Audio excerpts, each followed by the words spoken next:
Meus amigos, conforme prometi ontem, hoje eu darei sequência à abordagem do terceiro tripé da macroeconomia. Portanto, já falamos da política monetária, falamos da política cambial e eu deixei por último a política fiscal, porque eu acredito que seja efetivamente o calcanhar de Aquiles dos Estados.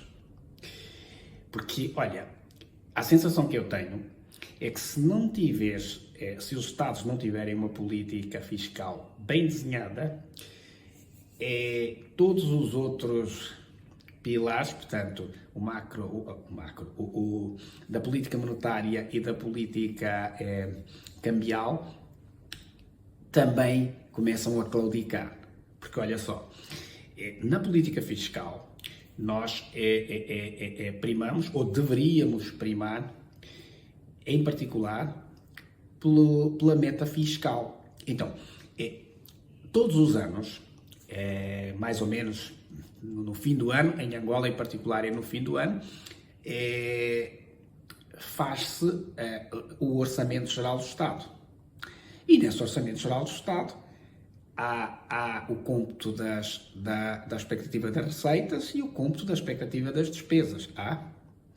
E é muito comum, nos relatórios inerentes aos orçamentos de Estado, aparecer, olha, este ano nós temos uma perspectiva de receitas tantos por cento maior do que no ano passado.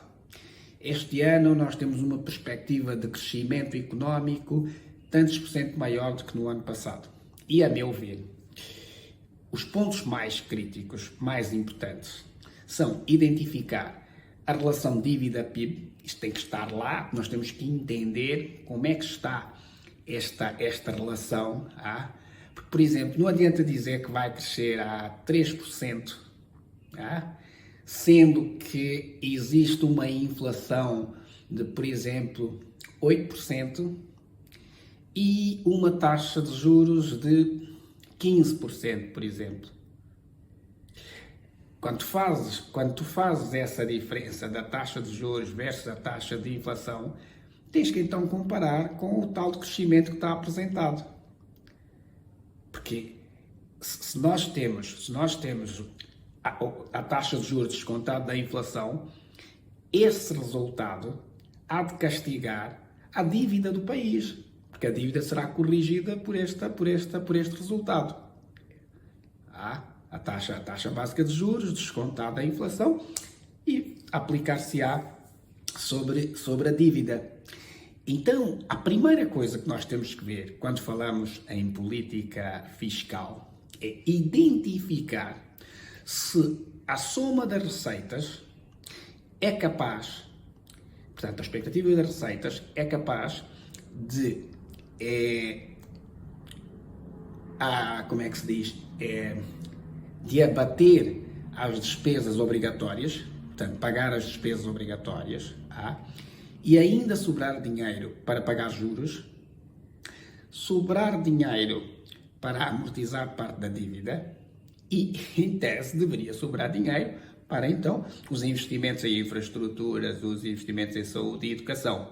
Lembram-se que ontem e anteontem eu falei do consumo do governo? Pois está, o consumo do governo depende desta disciplina fiscal.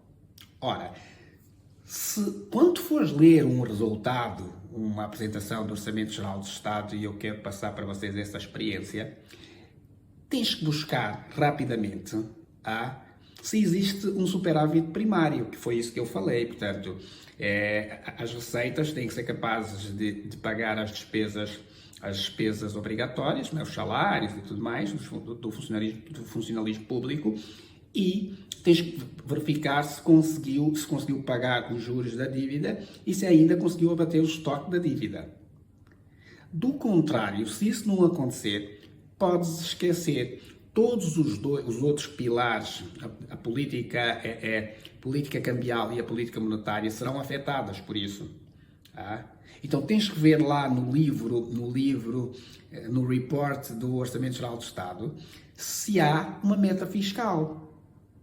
Algo do estilo: o total das receitas menos o pagamento das despesas obrigatórias, menos o pagamento dos juros, menos a amortização da dívida, tem que dar pelo menos uma sobra de, exemplo, 15%. Um país sem poupança, sem conseguir poupar, não vai a lugar nenhum, assim como uma casa não vai a lugar nenhum, assim como um indivíduo não vai a lugar nenhum. Então, é muito importante que a política fiscal, que seja, olha, vamos estabelecer essa meta fiscal que eu acabei de falar agora. Porquê? Porque os investidores, eles estão literalmente à espera de uma notícia dessas. Eles querem uma música, e a música para eles é, olha, temos aqui uma meta fiscal, vamos acompanhar ao longo do período. Se verificarmos que estamos a passar desta meta fiscal, reavaliaremos ou aplicaremos a política do stop loss. É simples assim. Então eu deixei para o fim a questão da política fiscal, porque se tu escorregas nela, se tu não fazes uma política fiscal adequada, tu podes ter certeza que vais comprometer o resto. E comprometendo o resto, tu comprometes no crescimento do país, como nós já abordamos nos outros dois pilares da macroeconomia. Então, era isso que eu queria passar e concluir. E, olha, eu continuo a aguardar quantos mais estão interessados em participar da nossa dinâmica de treinamento, porque tudo isso que eu estou aqui a dizer é a parte teórica. Então, nesse treinamento, a minha ideia é, com exercícios, fazermos a parte prática desta que eu considero uma das matérias mais interessantes. Finanças. Está bem?